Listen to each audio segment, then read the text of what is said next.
This week in Warcraft, the race for World First is on again. 25-man guilds have killed 11 out of the 14 already, and 10-man guilds have killed 10 out of the 14. Brewfest has started again, so you can gear up your ults with those easy damned trinkets. The first wing of LFR and the second Flex Raid wing have opened up in Orgrimmar, and the Diablo 3 auction house will be closed in March next year. I'm Mezzy, and welcome to WoW Weekly.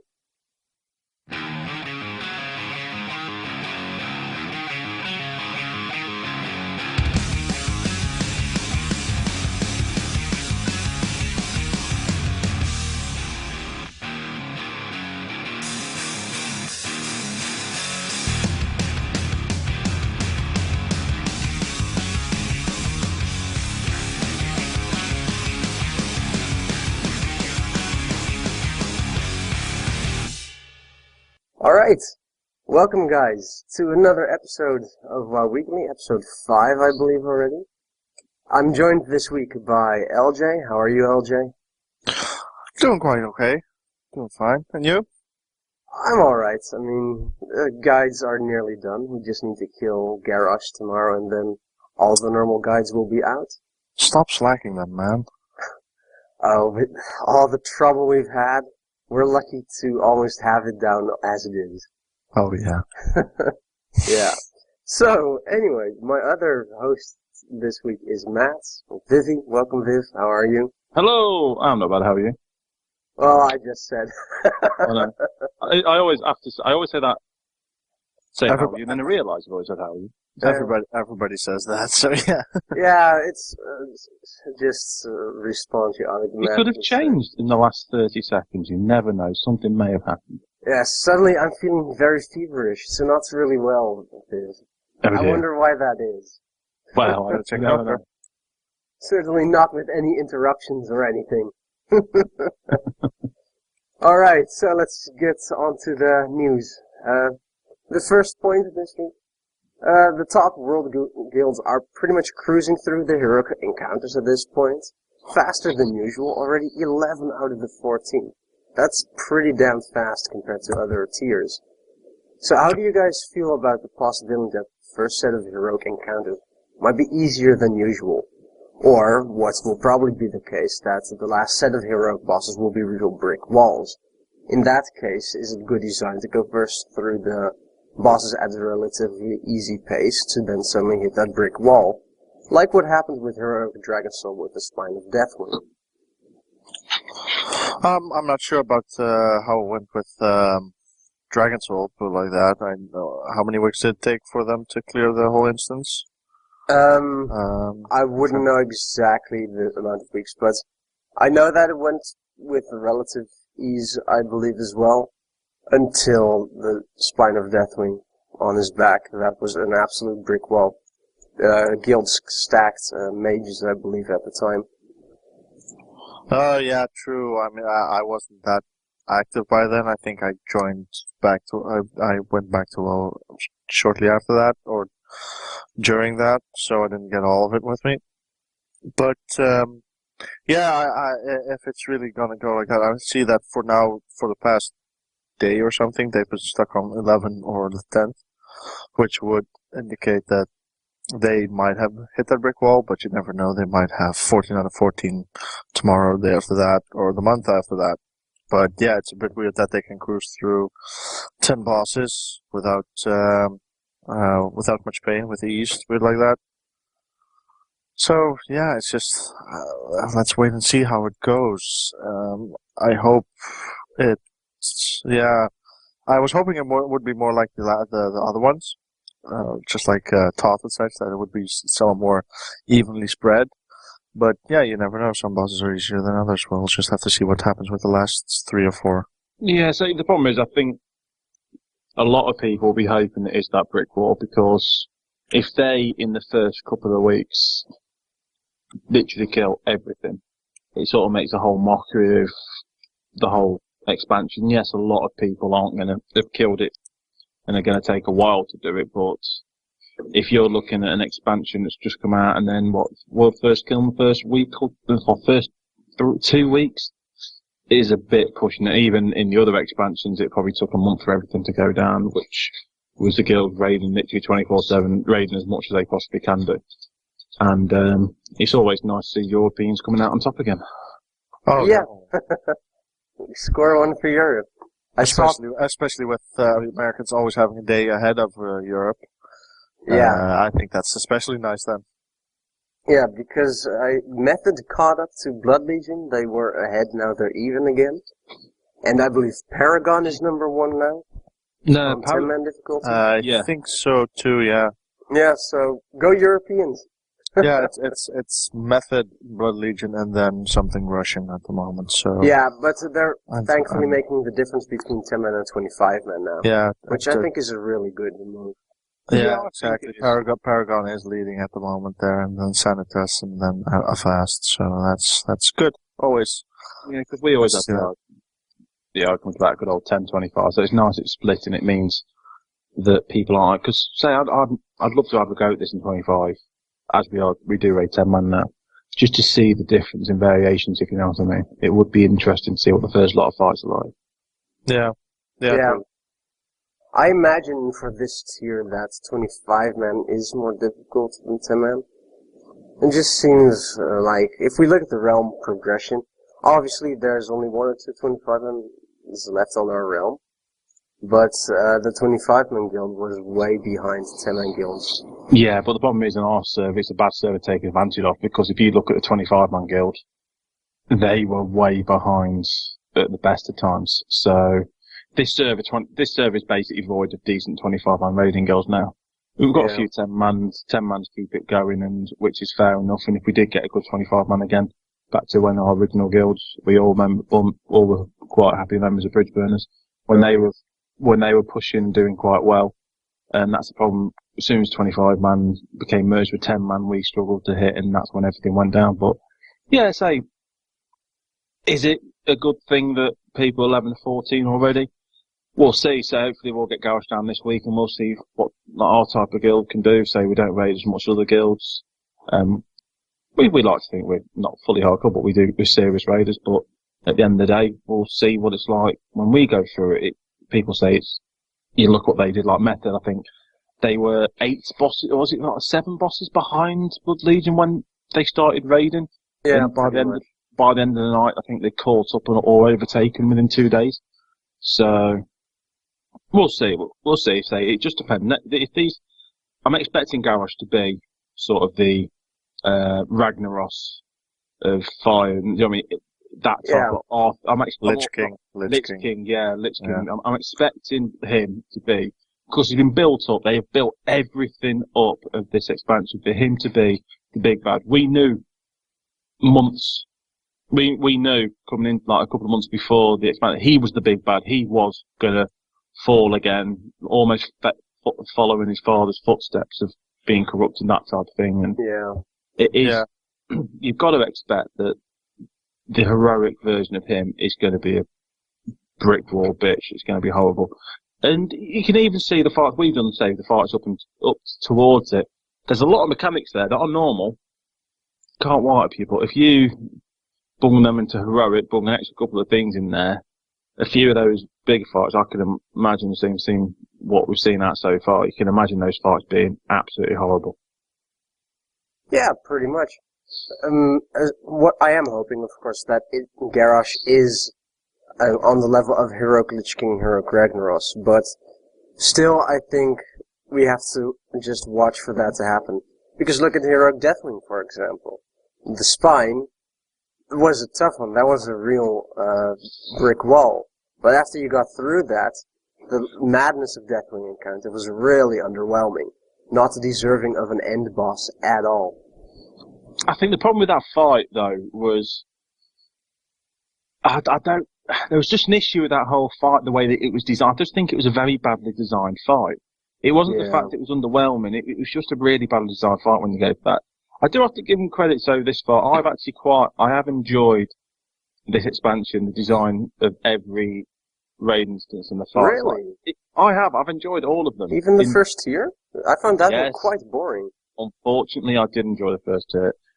Okay, after a while it got boring, but I just liked the view of it, what everything seemed like, if you know what I mean. Everything just looked nice, and it was, some of the fights were good. I quite liked some of the gimmicks you got from the first tier. It wasn't the greatest, but I still quite enjoyed it. But then it's sort of, say we've raised it up a level again. And Siege, you've got to admit, so far, it's very enjoyable. Yeah, it's a pretty good progression line as well. They get more difficult as you go along. Yeah. Yeah, I don't have that much to say about it that much yet, as you know. I'm in a much lesser guild, put it like that, a easygoing guild, so I wouldn't have that much to say Social about guild it. is fine. It's just a different type of guild. So social guild, let's put it like that. So we've just cleared the first 4, so the first tier on Flex mode. And from that point of view, I do agree with Matt. From a healer's perspective, they are quite enjoyable fights. I mean, maybe for a DPS like you, Messi, it is less enjoyable for a healer. They are quite. I didn't say that I don't enjoy this tier. I think it's good how they build up. What I will say though is that they reuse plenty of mechanics during different boss fights. Yeah. Like 3 or 4 with healing shamans. 3 or 4 with, whatchamacallits? The frickin' demolishers. Yeah. And it's not really thought out sometimes, I feel. It's just, oh, well, we need to think of another mechanics. Let's copy-paste it from one fight to another. And just call the ad differently. That I do agree with that thing from the current raid. I have noticed, I would say we're doing a bit of a lowdown on one of the fights later on the podcast, that you do sort of feel that they've tried to make every fight slightly more complicated than it needs to be by adding so many, like yourself being the raid lead in our guild, you explained one fight and it literally felt like you were going through War and Peace, explaining everything that it did. Then in one shot it, because at the base of it, even though it does a lot of things, it does them all at a nicely timed period, and they don't overlap the things to actually really wipe you, if you know what I mean. And so we had a couple of problems this week, because this week's been probably the week from hell for raiding due to internet connections and every other like. So yeah, it does feel that you didn't have the best of weeks then, did you? No, not since Sunday. We've had a really bad week. Lots of bad luck. So what was supposed to be a great start turned to be horrible. So that's real. If we didn't have a bunch of things happen, we would have had Garrosh down in the first week. Sadly now, because we have less time for some things, we got him to almost phase 3. So we're nearly there, and hopefully it'll go down this week, but not yet. But what I wanted to add to what Vivi said about going through everything, but I didn't even really go through everything. Remember, I put the full explanations on the forums, the tactics, etc. Yeah. I just went through the important points, and that was already a lot per fight. Yeah. So it is a lot of different mechanics to deal with in some fights. When it's really just easy, you kill a lot off straight away, so you don't even have to deal with it much. I don't. So go Europe, I think, to go back to what we were originally talking about. Yeah. Agree. Let's see how fast I get it down, and I'm sure we'll visit this subject again within the next few weeks. Yeah, most likely. Yeah. So let's move on. Our second news point this week, and last as well. There were some tweets about the racial abilities from the different races in WoW, and the seemingly imbalance between them. There were progress guilds who went Horde last year, because the troll ratio was giving 5% extra damage to beasts, which the Throne of Thunder raid had a few of in the form of bosses. Now, Blizzard said, I don't know who tweeted it, probably Greg Street, Ghostcrawler. He wasn't as concerned with the passive, but they feel the activation ratio of both the orcs and the trolls were more the cause of the problem. Because I believe one is haste and another is pure attack power or spell power. Yeah, that's correct. So how do you two see these ratios? Should we just keep them as they are? Or should all the ratios be changed? Or even just removed so that, they don't necessarily give. No, I don't want to say unfair advantages, but let's say advantages to some people at certain times. Well, I've always had a strong opinion. You sort of always see it as I think the way that Blizzard wanted to see it, the Horde are the aggressors and the Alliance are sort of like the sweet innocent people that are being attacked. And that sort of goes in the way they've done the racials. Everyone knows it. You look at all the racials for the class. Apart from Worgen, we get extra crit, which you can't moan at. But then you've got Dark Flight, which is a speed buff. All of our buffs are around avoidance and hiding, if you know what I mean. Pretty much, you look at every single one of the Horde, if it's either in PvE or PvP, they're really, really good. Even the Tauren one, PvP, stun. Blood Elf 1, silence. As you said, Troll, Orc, both really good for PvE. You look through the Alliance and we've not got anything like that. So really, if you are a top guild, you either love the Alliance too much, you just think, so I don't want to look like an ugly Horde. Yes, we play Alliance, so that's my line. Or you serious thinks, actually, we want worlds first. That is the difference between world first and not doing world first. And unfortunately, no one can deny it probably is. Yeah, especially 5%. That's actually pretty huge on bosses that are beasts. And I was actually reading it on today. I said, looking at MMO Champion, there was a bit about it, and it was actually the bit people asking about. I was actually just trying to quickly find it. And they don't know at the moment what they want to do about it. I would almost like, they've already admitted they're redeveloping the way that some of the characters look, because they have realised they have got a bit outdated. Some of the original classes have now got quite outdated. And it's going to be very hard, unless they just think, sorry, let's do it fair. Straight down the line, equal buffs for, like, opposing, if you know what I mean. Mirror matching, you know. Mirror image buffs, fair enough. Unless they do something like that, which is a very, very big change, and that may bring people like Horde guilds back to the Alliance, because that was another issue they were saying, which is part of the post, is the fact that it's so heavily weighted towards Horde side on most things at the moment, because of these issues, because of these things that we know are big issues, the fact that they do get better racials. So yeah, so are you saying to just give everyone at least the only way, pretty much equality, one race on the Alliance has this, the only way and the other race on the Horde has that same one as well? Pretty much. The only way you can get around it is to make sure it's a fair race between Alliance and Horde, is to make sure they have this. Or, I don't know, you might have it that, I know some classes might like Mastery, or some classes might like, do you know what I mean? We say, Worgens do get a crit bonus, so... Yeah, same with Dwarves, they get it on, range weapons, they get 1% crit bonus or damage bonus. Expertise, something at least, I mean, Maybe in a slightly different fashion that we'll get, let's say they have haste and attack power, we might be able to get the other ones that sort of even it out a bit more, just to change it slightly, because at the moment it is too heavily. Now, if I look at all the racials, especially the activation ones do need looking at the moment, because I cannot, apart from the gnome activation, which is, someone can tell me here. It's, escape artist. Yeah, moving escape artist, the slows and stuff like that. Yeah. Apart from that one, which is pretty cool, and say you've got the dwarf, which is stone. Stoneform. I love Stoneform. Don't remove it. That's good. Don't remove that one. It's good. But that is a tanky one. It's good for that's good for removing things. That is a good one for.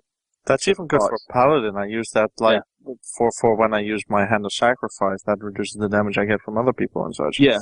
So so it is good in some respects. But like you look at say Night Elf, we like to vanish every now and then, good old Night Elves, or the Worgen, which I play. It's actually it's one of these things. It's a catch-22. It helps me a lot in fights where movement is needed. But would is that what people want? Are people looking for speed in movement or damage, DPS? Well, or I guess the thing is as well, with Night Elves, for example, you have a ratio which is only good for some classes, the dodge one, while the horde one, for example, haste, should be good for every role and class in some respect. You'll still use it at some point. Whereas the dodge ratio, if you're not a tank, yeah, It's you'll probably useless. won't use it. Yeah. It's useless, basically. And yeah, it is like a double-bladed sword, to put it like that. It is one. If you go one way, it's good. Yeah, but you hurt another thing or another person with it.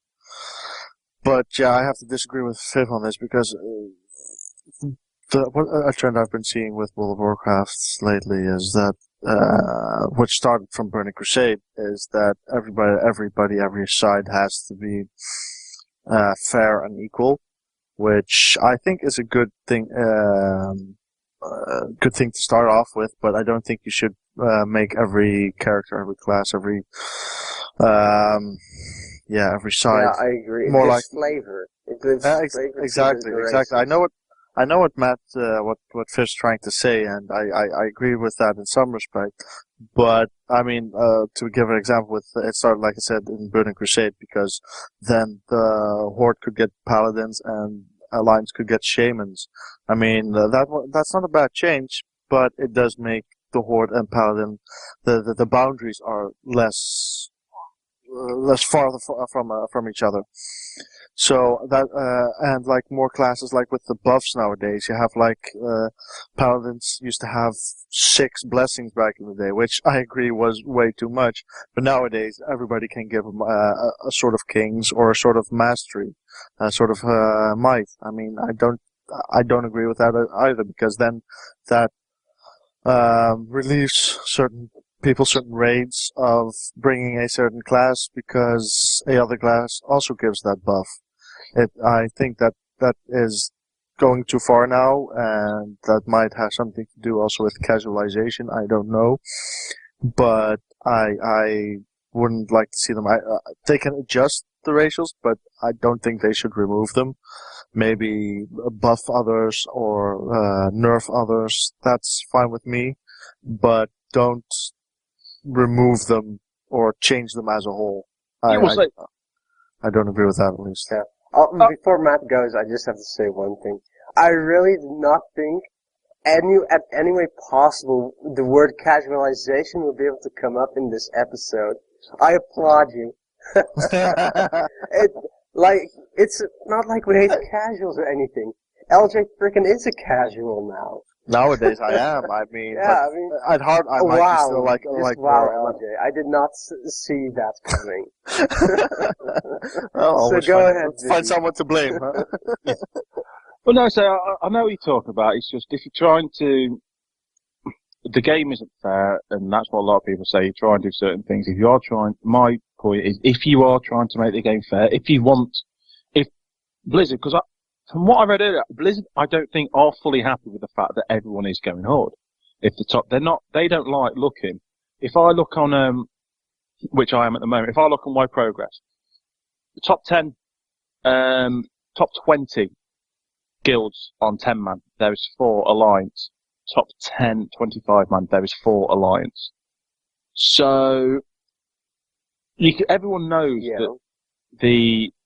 that most of the top guilds go Horde for the reasons I've said. If they are worried about that, the only way that they will change that is to do something like I've said, is to make our buffs better or equalise them in a certain way. I do understand what you're saying. You don't want to get rid of the quirky ones that we have, because everyone's got them, and you do want the diversity there in the ratios that we have.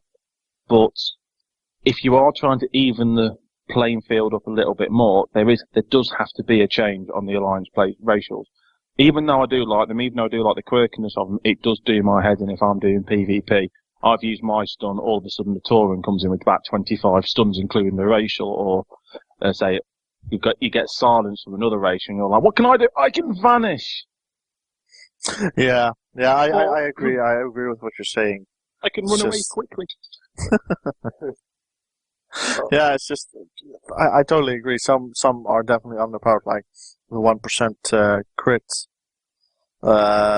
on ranged weapons is totally useless for Paladin because we cannot use ranged weapons at all. We do not have ranged capabilities like that. So of course I would like to see, like, give a racial like that also a second property that makes it useful for other classes as well. I agree with that, but don't remove it as a whole. That's all what I'm Yeah. Yeah, I saying. agree with that. What- Oh, sorry. No, I'll just say this. Blizzard shouldn't only look at top guilds though, because the top guilds will always min-max no matter what. If a ratio is even 1% or 0.5% better in one faction than the other, you can bet your ass that they're all going to race change to the other faction. What I do think should happen though is, yeah, buff the alliance ones up then, so that it is more fair. It doesn't have to be exactly fair, but there does need to be the flavor. And when they do that, they need to look at the average rating guild, how they do it. Are they going to change because of it? For the top, no. That's always going to be min-maxing, and they will change no matter what. And now you can go again. Yeah. No. Yeah, but say what you said. It all depends what you're looking at. If you're looking at the top guilds, no matter what gives the bonus. I just like, because at the moment it's a need choice. I know you've got, say, there's let's say 8 guilds out of the 2, 10 and 25 in the top 20, in the top say 40 guilds in the world, whatever they do. If you seriously gave them the choice and actually went to them, if we paid for you now, would you go to Horde? They'd all say yes. You can guarantee it, mostly because of the extra bonuses. I presume that they've got some loyalty towards it, and there might be targets and don't want to pay the whole guild don't want to transfer over, if you know what I mean. Yeah. Now, if you look at it, there's not much to really keep people on the lines. If you look at the guilds, if we had the choice, imagine in our guild, if we had the choice to go to Horde and we all decided to do it for the actual bonuses, we'd probably do it. Because I wouldn't. You wouldn't because you don't like Horde. You don't like the characters. Well, I'm a dwarf. I've been a dwarf since Classic. I don't want to change that. Yeah, I've wanted to go back to Horde since I started my first character was a Horde 9 years ago. So I've wanted to go back there anyway. So yeah. But what I've said is, sorry, if it was a raid, if you were making your decision purely from a raiding person, not the nostalgia version. All right, then yeah, then I'd go troll because trolls are pretty good in the lore as well. Yeah, and that's what I mean. There should be more of it should be a harder decision to go to the other side. If you know what I mean. Are we going to talk about Star Wars again? No, nothing like that. Not the dark side, light side. Lisa. No, You just had to. That's going to be on the internet forever. Oh well, it's alright. But no, I do think that there should just be more. It should be a hard choice. People should look at that and go, alright then, it should be a case, if we gain 5% haste there, we will lose this stat there. If we then gain, say, the attack power there, we'll lose this stat there. Is that worth what we're losing? If they think it is, fair enough. If it isn't, it should be something like you get an attack power bonus, but for orcs, give humans a spell power bonus. Yeah. Something like that, because then you've got a decision. Then you might have a guild that's got a few hunters, got mainly melee classes, and you think actually the attack power is a better buff for your guild, so it's not that you're going to go. But you could have a better setup where a lot of the guilds got a range casting. You might turn around and think, actually, spell power, healers, and all that stuff, we'll stay aligned. So it's going to be a better buff for us. And I just think it should be more of a catch-22 situation. If you leave, you're going to lose something. If you stay, and that type of thing. It should be more like that. At the moment, it isn't. Yeah, that sounds pretty decent, I think. Yeah, I obviously no one from Blizzard is listening, but hey, that's that. Can always try, huh? Yeah, I can always try. Let's move on to the boss review. This week, the Fallen Protector's normal. This is the second encounter that consists of 3 Pandaren being controlled by the Shah corruption. They all have to die at the same time, or else, when one is at 0 health, it will go back to 20% health after 10 or 15 seconds. When each of them is at 66% and 33% health, they will go into a desperate measures phase. Now, for all the details, check out my guide for the Fallen Protector's normal, right here on the BB Mezzy channel. Product placement. I know, right? Smart, right? But how do you guys like this encounter? It's, of course, only the second one, so it shouldn't be too difficult. How does it weigh up to its expectations? Yeah, I don't really have that much of an opinion on it. I think it's an okay fight, nothing too special or something from a healer's perspective. Except you gotta dispel a lot, but for the rest, I mean, I quite like it. Yeah, it's not really different. It's like, there's been like more fights that kill the mobs at the bosses at the same time and such, but, for a beginning tier, I think it's quite enjoyable. Yeah, I have to admit, I did it on LFR on both my characters as well, so I've done it on normal with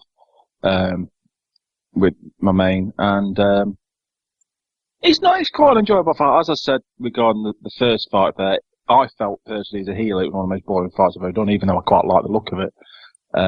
This one is a bit of a step up. It is quite enjoyable. It's a nice fight. It sort of does, again, loads of mechanics if you read into it, every single spell and everything they do. Yeah, totally. Shed loads at you. It's like a bookwork, just a manual for that. But again, they're throwing a lot at you, which doesn't really cause you much issue. That you only get people that die when they don't stand in the right place, and it's more stupidity on that fight if you die. And I like it. It's not a bad fight. It's a good warm up for the rest that's coming. It's you have to get used to a lot of mechanics. The tanks have to use the brain, which is always interesting to see tanks try and use the brain. And Brawn over matter. Yeah. You know, especially druids who get hit in the head a lot. But no, it is. I quite like it. It's a good fight just to get you into the gist. And as the first fight sort of gets you attuned to what the look of the instance is going to be like.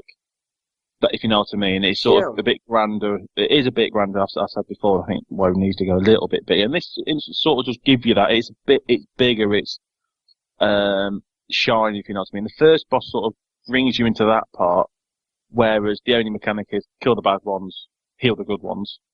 That's pretty much it, and avoid the bit swirly thing. Yeah. And this one sort of throws all these things at you and says, "This is what you've got to expect." Yeah, I pretty much agree with everything you said. The first one is just to get a feeling of, hey, I'm in a new place. And the second encounter is where people actually have to start thinking. They have to dodge some things, sometimes stay away from people. They have to throw a debuff to other people. And they actually have to start doing stuff. And I think that's really good. It's not difficult. I think there's only one mechanic that's kind of punishing if you stand in front of it, but that should not be hard to dodge. Or if the tank suddenly turns, that could be painful. Yeah. But other than that, you have to react to some mechanics, and I see it as a warm-up still.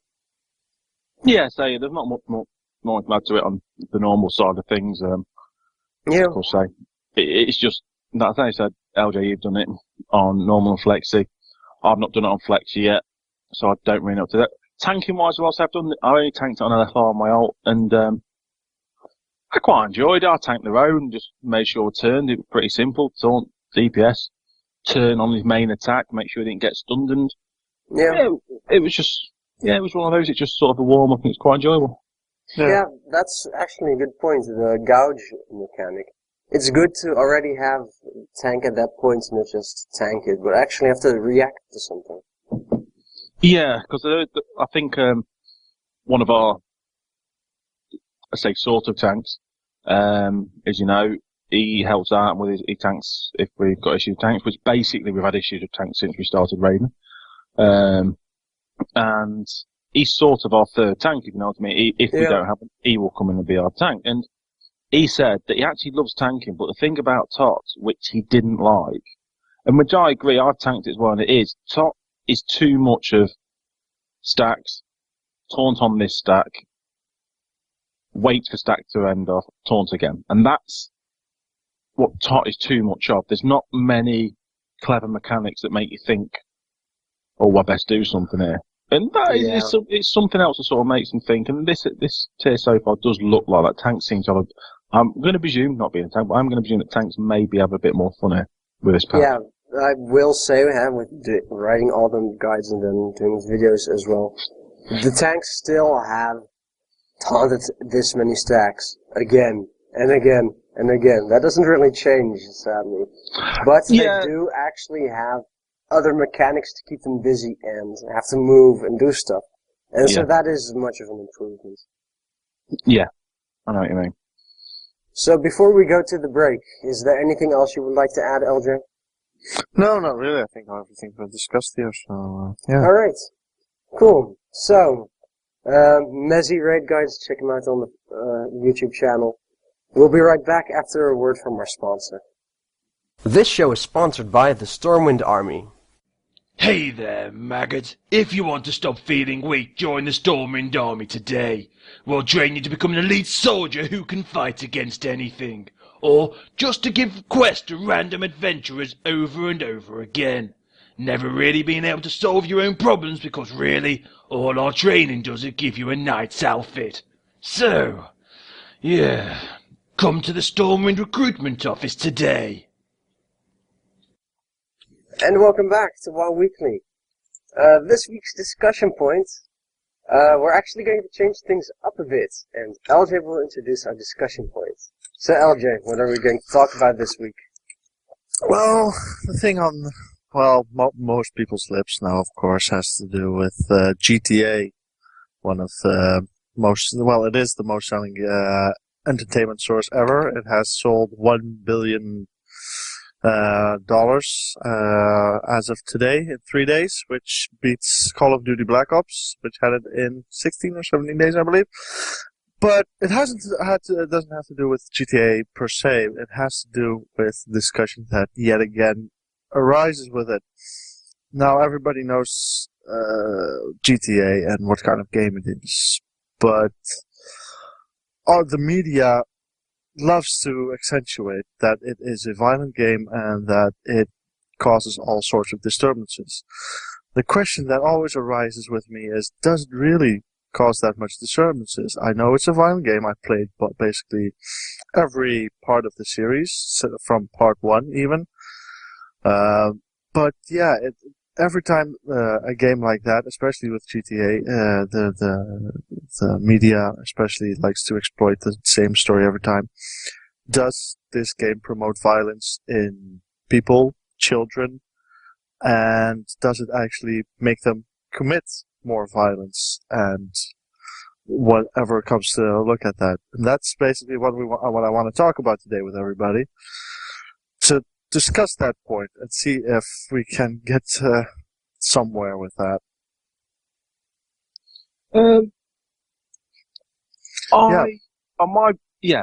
It's a very, very going to be a very hard situation before they get to grips with. But I do know exactly what I mean. Right, let's start off with the basics. I'm going to start with GTA, as we've been talking about. GTA is one of those games which has a lot of strong opinions in a lot of people. Now, I'm pretty sure I read a statement from somebody, I think it was an American senator, who basically threw it straight out there, not even played the game, not even looked at the game, and he called it a cop murdering simulator. Yeah, yes, and that's true. The problem is, unless he's played it and seen the stupidity of it in some parts of it, yes, there is a lot of bad things in the games. There's a lot of bad things in all the games, but unless he's actually seriously looked at some of the issues with the game, he's actually looked at the game properly, he's not going to have an opinion. He's not going to be able to know what he's talking about properly. It's just a very, very stupid statement to say so early on without knowing what he's talking about. And my opinion on it is, do we all play this game? We have played GTA. Does that make me want to go and shoot somebody else? No, not really. It's a game. I look at it that way. Is it going to really make other people do it? Is it going to make anybody go out and do something that they wouldn't already do? They wouldn't already be thinking of? And that's I totally agree. That's the question, because a lot of people who do stuff like that, well, they have played games, but they also often have a history of mental health issues. Yes.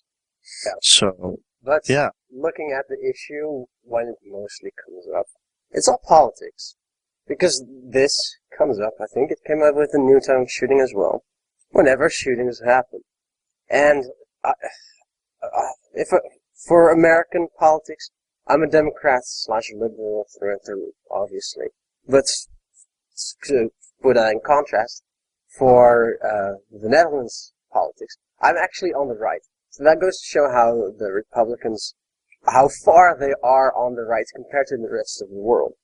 But they always use it as a scapegoat to prevent real gun regulations from happening. That's what it actually comes down to, usually when the subject of video game violence comes up, with shootings and such. Now, there's also the issue of, does it influence people? I think it does actually influence kids. The thing is, with the GTA, for example, I'm pretty sure the age requirements to be able to buy it is 18 years of age. And it comes down to stores selling the games anyway to 14-year-olds, 13-year-olds, or their parents, because they want to make money. And, then talking about the parents are also the cause of not caring. So, yes, does it probably influence some kids, especially younger kids? I think so. It glorifies violence in a certain way. We can't go around that. It does. But is it definitely bad? No, but it's the problem that's where the proper checks are supposed to be. The parents and the stores that sell them fail to do so that these children do get to see all the mature content in it. I personally haven't really played GTA. I've maybe played it once or twice at friends. I was hoping it would be on the PC, this one, so I could play it as well. Probably will have to wait for that a bit. But it's just silly, because it is just down to politics and the media wanting to have a juicy story. Because the media as well, let's face it, a lot of them aren't great sources of news anymore. It's just about the ratings and viewers for them. Yeah, I agree. Like, one thing that I can actually add personally on that statement that you've just said, and it made me laugh quite badly. I went to one of the supermarkets last week, and when we were there, we were at the supermarket. Not supermarket, sorry. I went into a shopping centre. We were at the shopping centre last week, and when we were in the shopping centre, we were sat there, we were walking around, and we walked past the local game. And this was at 8 o'clock at night, and it was a midnight launch. And they were already queuing outside. So we continued walking around, these people queuing, obviously looked about older than 18 and older. Then all of a sudden we came back later on, and I was looking, and I could pretty much say half the queue were below 18. And that wasn't me being pedantic, that wasn't me thinking, oh, you're evil, blah, blah, blah. That was genuinely what I thought. You looked at it, and that's what they were, if you know what I mean. It was just really quite bad in my eyes to see that they were obviously going to serve people who weren't of the right age, by choice. Yeah, that is just the prime example of what's actually wrong. Yeah, I totally agree. It's especially those two checks, like you said, Mezzi, that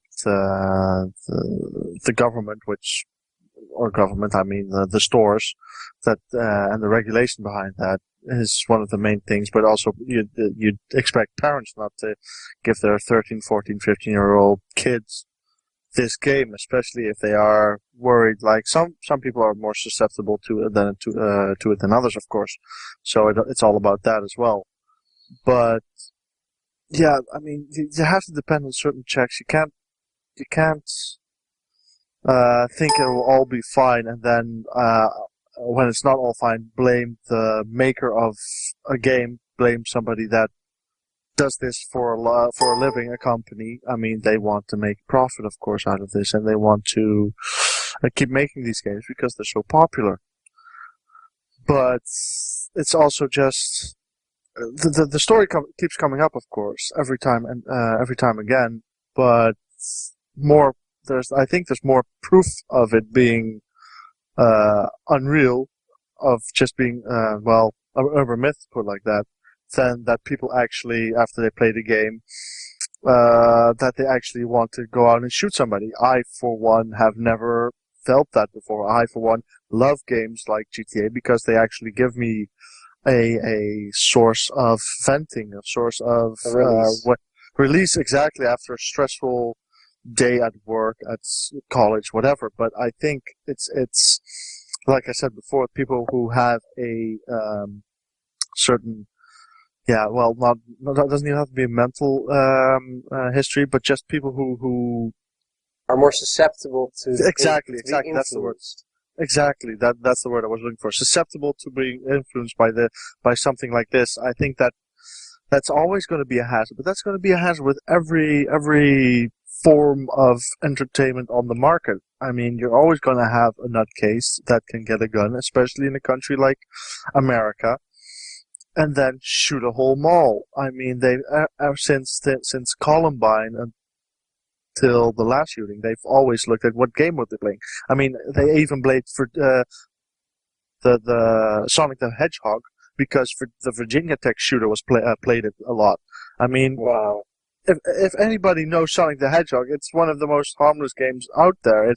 You're a blue hedgehog in the most colorful world there is, almost. I mean, I don't know, man. Dr. Eggman, he's dangerous. Yeah, I mean, man, she'll fuck you up. Pardon my French, but yeah, I mean, it's just unreal why and how far they are willing to go on this.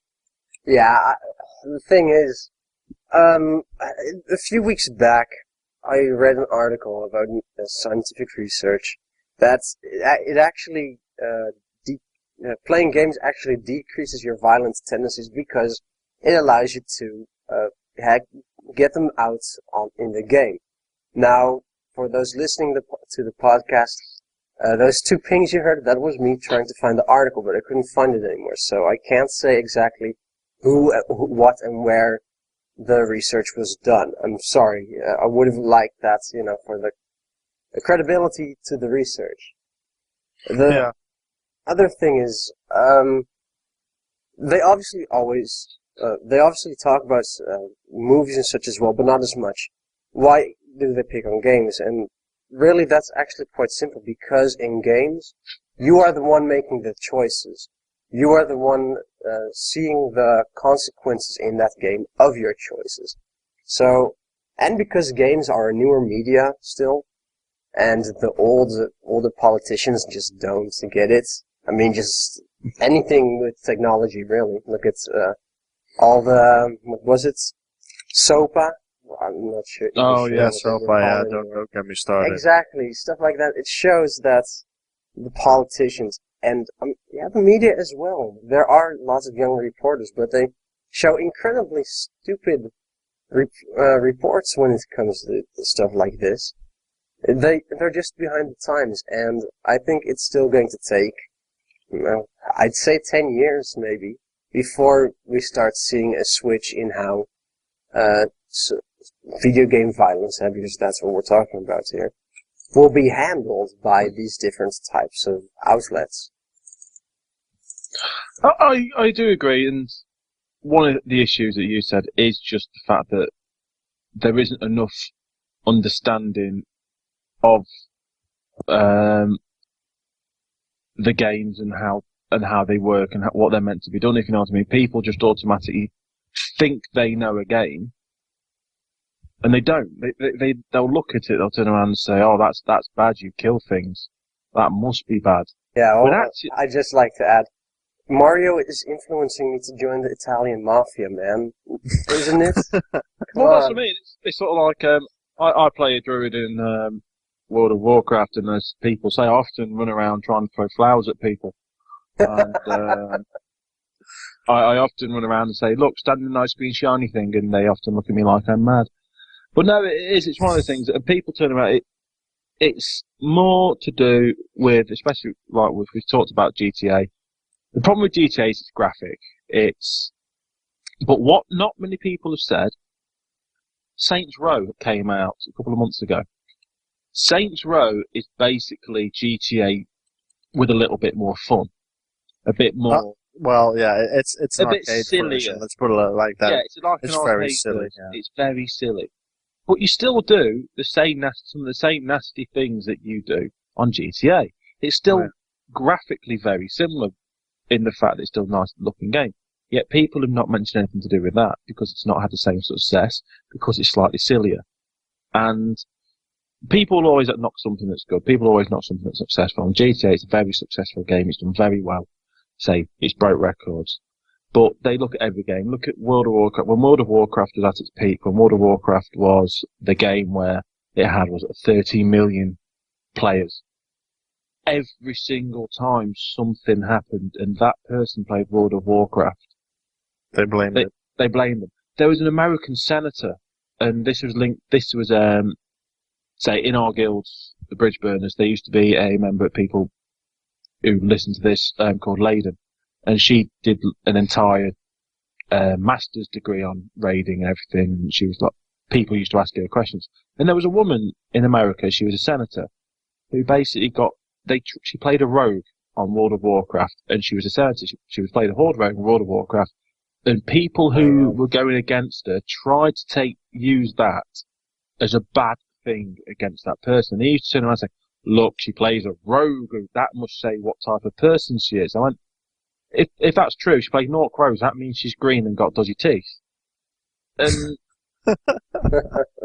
no, it's one of those things that people look way too much into it on games. And there have been a few people. There's been a few very disturbed people who have done very disturbed things.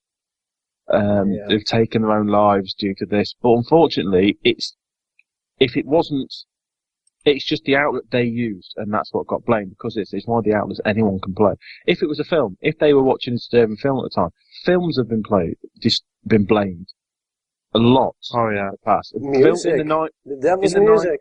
In the 90s, films were more, because gaming wasn't as big in the early 90s. There was a horrible thing that happened in the United Kingdom.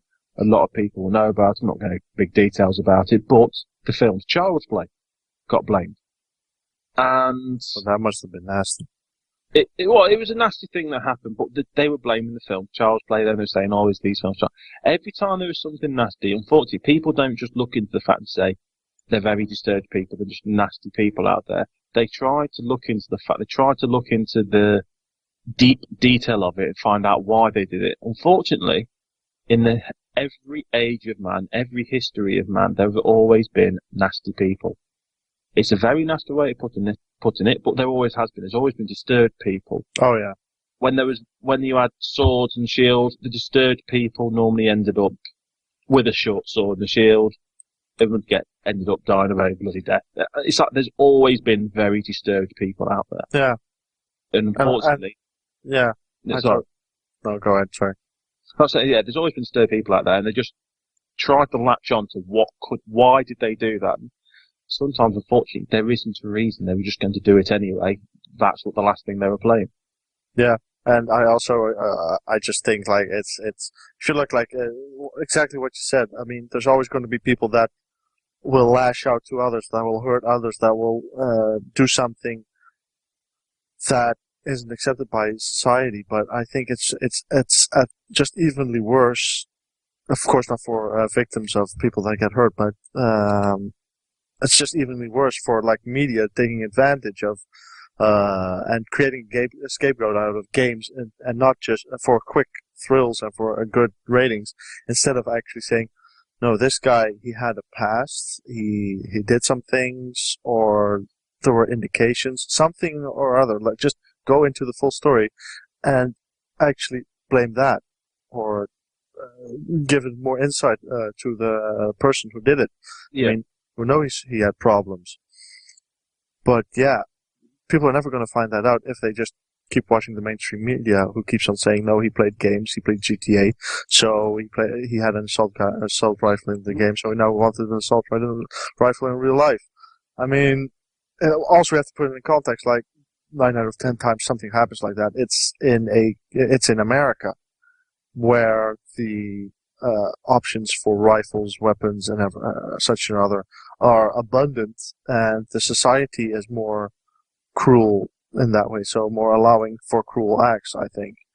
Because in comparison, just a quick stats fact, Canada, for instance, has more guns per capita than the United States, but they have a lot less murders there.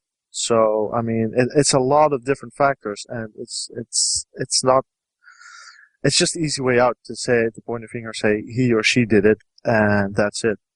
Yeah, so it's an endless discussion, and the funny thing is, and I know that people can't remember many funny things about this, but there is a funny thing if you look at the situation is, this topic has been brought out when nothing has actually happened.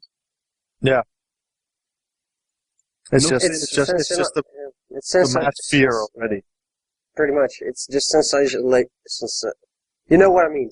Sensationalization. That's the word. Thank you. There you go. It's that just to get viewers. It's the quality of journalism, media, especially in the United States. Again, I'm sorry, it just is. The quality has gone so much. Looking at the time, we should probably wrap this up. So, LJ, do you have any last words?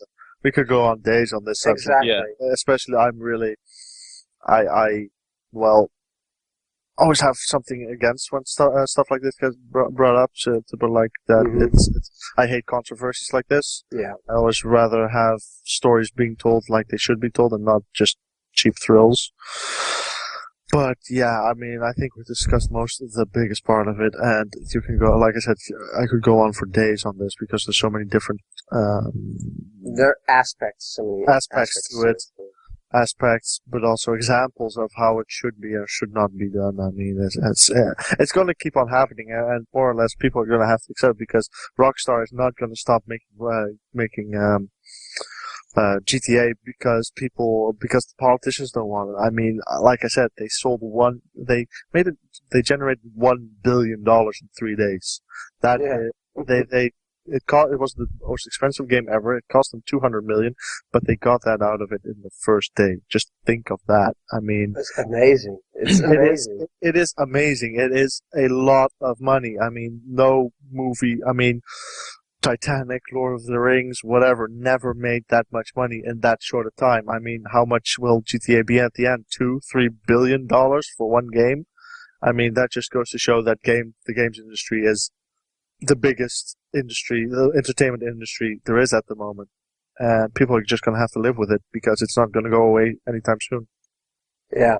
Vivi, any last words on this subject? No, I think we've pretty much covered everything we can. To say we could literally speak for the next fair few days on this particular subject. I think that's probably a good place to end it. All right. Then, for me, to end the subject, to highlight Vivi's case about the U.S. Senator, what happened? Well, the Republicans had accused this Senator nominee at that point of living a bizarre double life, and they set up a website revealing her participation in World of Warcraft. Now, it showed her Orc Rogue, I think it was. Yeah, Orc Rogue. Yeah. And it's also then made comments about her loving her violence game, loving violence and stuff like that. Well, in the end, she did win. So, take that, Republicans, for making some complete stupid points about something that's just not true. Yeah. I love that. She still won. I think that's great. No bullshit like that should win. Karmatic justice. Exactly. So, I'd like to thank the listener, of course, for listening. I hope you enjoyed it. I think this has been our best podcast yet. It was really quite fun today. Yeah, it's been good. I enjoyed it, especially. I did. It's been good. Yeah, this is also a topic that affects everybody who even remotely likes games. So yeah. everybody has a stance on it one way or the other. So I think I totally agree. I really liked it tonight. Yeah. So thank you, LJ, for coming again and coming up with the subject for the discussion points. You're very welcome. And Vivi, as always, thanks for coming. Right. Yeah, thank you for inviting me. So see you again. Yeah, I'm Mezzy, and we'll see you guys next time. See you next week. See you next week.